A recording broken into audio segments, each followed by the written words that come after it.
In the Middle East, Bahrain says it intercepted Iranian missiles and drones headed for its airspace and toward regional ally Kuwait.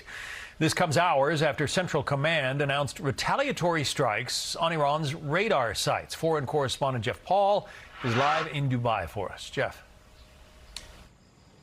Yeah, John, and officials in Kuwait are describing those recent overnight strikes here in the Gulf as a serious escalation. Iran once again firing over both missiles and drones at their neighboring countries here in the Persian Gulf, which is reigniting fears that this war could once again restart. Now, according to CENTCOM, those strikes came hours after its forces struck Iranian radar sites and shot down 4 one-way attack drones. U.S. officials say Iran then fired 7 ballistic missiles towards both Kuwait and Bahrain. CENTCOM confirming 6 of those missiles were intercepted and the 7th did not reach its intended target. Now, we recently spoke with former CENTCOM Deputy Commander Vice Admiral Robert Harwood about the continued escalation in the region. He says Tehran isn't interested in peace talks. They're focused on survival, and this is his reaction to the recent Iranian strikes on Gulf countries.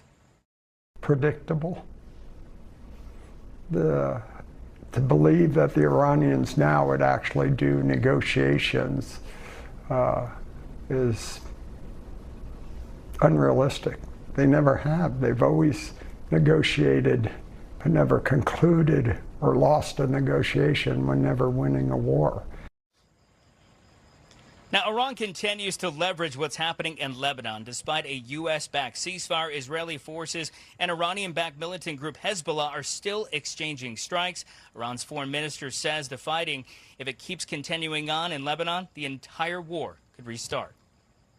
In our view, there will certainly be a single fate for ending this war in Iran, in the region, and in Lebanon. That means either the war ends in both places, or the war continues in both places. Now, we are tracking some reporting out of Iran that a delegation from Pakistan has arrived in Tehran today. They are obviously trying to work on negotiations and finally get this deal between the U.S. and Iran finalized. John. All right, Jeff Paul reporting live from Dubai. Thank you, Jeff.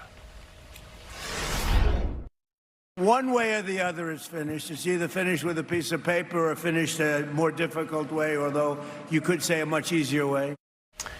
President Trump giving Iran 2 options to come to an agreement. As an advisor to the supreme leader there says negotiations with the U.S. have stalled. Let's bring in Dan Hoffman.